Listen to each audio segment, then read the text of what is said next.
Otep à tous, bien-aimés frères et sœurs, Alassane Ouattara a perdu la tête. Alassane Ouattara a pété les plans. Alassane Ouattara ne sait plus où mettre sa tête. Alassane Ouattara tente de sauver la France, qui est déjà partie, qui est déjà morte. Au lieu de faire les funérailles, lui continue à chercher des solutions. Et il fait une chose et le contraire de cette chose. Savez-vous que Alassane Ouattara interdit les produits vivriers qui quittent la Côte d'Ivoire pour aller au Mali, au Burkina Faso? Il a interdit, il a bloqué. Avec effet immédiat, décret présidentiel. Avec effet immédiat. Alassane Ouattara a coupé, suspendu l'électricité qu'il donnait, qu'il vendait, je dis bien vendait au Mali. Pas qu'il donnait, mais qu'il vendait. Eh oui, il a décidé d'arrêter. Alassane Ouattara a expulsé des ressortissants de l'AES. Près de 89 ressortissants de l'AES ont été expulsés de la Côte d'Ivoire. Voilà le bilan, le travail de Alassane Ouattara. En fait, ce qui se passe, c'est que Alassane Ouattara veut sauver la France. C'est tout. Il veut sauver qui? La France. Il veut sauver Macron. Mais il ne joue pas bien ses cartes. Parce que suspendre les produits vivriers, mais en échange, oui, c'est vrai qu'il y a des produits qui quittaient la Côte d'Ivoire, qui allaient là. En échange, là, ces pays-là, Côte d'Ivoire, plutôt Mali, Burkina, fournissent aussi des marchandises, notamment la viande, les moutons et autres, à la Côte d'Ivoire. Vous voyez, ça dit que il faut être fou, hein, il faut être un mauvais économiste pour faire de tels calculs. Alassane Ouattara ne voit pas ce qui est en train de se passer dans le monde. Alassane Ouattara disait là, il n'y a pas longtemps, il y a 1 an ou 2, avec un des anciens ministres maliens, que la Russie est la 11e puissance économique du monde. Alassane Ouattara devait suivre ce que dit le FMI. En 2023, là, la Russie est passée maintenant 5e économie du monde, devant l'Allemagne. Je dis bien devant l'Allemagne.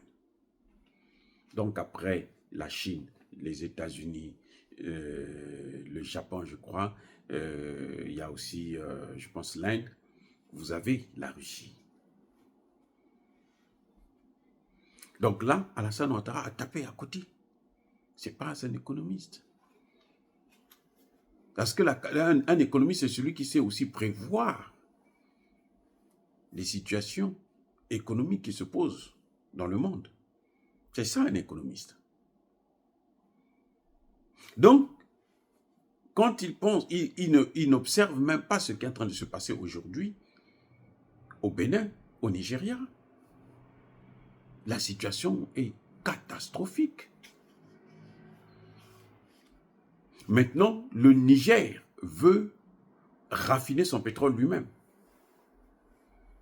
Vous imaginez les dégâts. Si le Niger raffine, s'il réussit à raffiner son pétrole, ça veut dire que le brut, là, le pipeline qui va jusqu'au Bénin, là, il n'a plus d'importance. Ça, il s'en fiche éperdument. Il gagne quoi? Il ne gagne rien avec. Le Bénin perd. Mais d'une manière, c'est que c'est trop. C'est trop ce que le Bénin perd.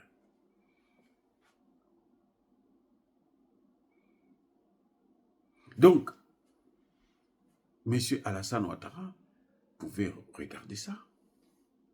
Même le géant nigérian plutôt, le géant Nigeria subit le retour, les effets boomerang des sanctions contre le Niger, même le Nigeria. En ce qui concerne le chemin de fer, en ce qui concerne le pipeline qui va passer en Algérie, c'est un problème. Et si Alassane Ouattara ne comprend pas que les sanctions, l'attitude qu'il est en train d'adopter là, vis-à-vis de ces pays de l'AES, ça va pénaliser aussi, et en grande partie, la Côte d'Ivoire. Eh bien, moi je me pose la question de savoir où est-ce qu'il est allé faire ses études économiques. Si c'est là à Pennsylvanie, mais il y a un problème. Est-ce qu'il a assisté vraiment à ces cours? Ou bien il est si mauvais? C'est incroyable. Est-ce que c'est vrai qu'il a terminé ses études, qu'il est docteur, pour ne pas voir ce qui est en train de se passer sous ses yeux, que chaque fois qu'on met un pays sous sanction, ce pays-là décolle? Je ne suis pas économiste, mais j'observe, je vois. On a pris des sanctions contre la Russie. La Russie est maintenant la 5e puissance économique du monde. La Russie, aujourd'hui, investit plus que la France, plus que l'Union européenne en Afrique. Oui. La Russie est sur les traces de la Chine. C'est vrai qu'il y a une grande marge de manœuvre encore. La différence est grande. En 2024, la Russie va investir environ 40 milliards de dollars. Vous voyez? Donc, elle sera pratiquement au même niveau que les États-Unis. Et ça va continuer à progresser. Puisque ça augmente de 30%.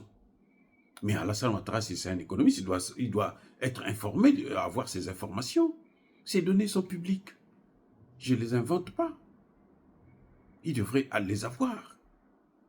Et regardez la bêtise. C'est qu'il va voir Faure Gnassingbé pour voir avec lui comment il peut faire pour sauver l'UMOA et revenir ramener les 3 pays dans la CEDEAO, alors que les 3 pays ont déjà dit niet, il n'y a rien à faire. La CEDEAO, c'est fini. Ils n'en veulent plus. Ils n'en veulent plus. C'est fini. Il n'y a plus rien. Il n'y a plus de négociations sur la CEDEAO. Maintenant, ce qui reste, c'est peut-être sauver l'UMOA. Or, là encore, c'est impossible. Le président Tchani a été clair. Il dit que la finalité de la souveraineté, c'est quoi? C'est la monnaie. Le président Tchani l'a dit. Mais attendez, il n'a pas de conseiller. Il n'est pas entouré par des conseillers qui peuvent lui dire que non, mais monsieur le président, les carottes sont cuites. Le vin est tiré là, il faut le boire maintenant. Il faut voir comment s'adapter. On a pris des sanctions contre l'Iran. L'Iran aujourd'hui est une grande puissance. L'Iran a même l'arme nucléaire à cause des sanctions. Mais Alassane Ouattara ne sait pas qu'il y a au moins 4 centrales nucléaires qui vont être construites là, au Mali. 1 au Burkina Faso. 4. Ça fait 5 dans le Sahel. Le Niger peut-être va aussi se lancer dedans. Ça fera plus. Mais il a quoi ce type? Même si tu veux sauver Macron, mais au moins dis-lui la vérité que là, mon cher, on est déjà perdu. Le CFA là, l'écho là, n'aura plus d'intérêt, n'aura plus de sens. Ça ne se fera plus. 2027 là, vous allez mettre seulement les mains sur la tête. Il n'y aura pas d'écho, il n'y aura rien. Parce que le Nigeria ne veut pas de cet écho. Donc forcément, ces pays-là, c'est impossible de les rattraper. Impossible. Impossible. Parce qu'eux, ils veulent la souveraineté. Alassane Ouattara, il veut la soumission de toute la Côte d'Ivoire. Bon, c'est un fait. Voilà ce que ça donne. Oh, bien aimés frères et sœurs, dire cela, c'est inciter à la haine ou à la violence. Non, il n'y a pas colère, veille à Malembe. Encore une fois de plus, je persiste et je signe.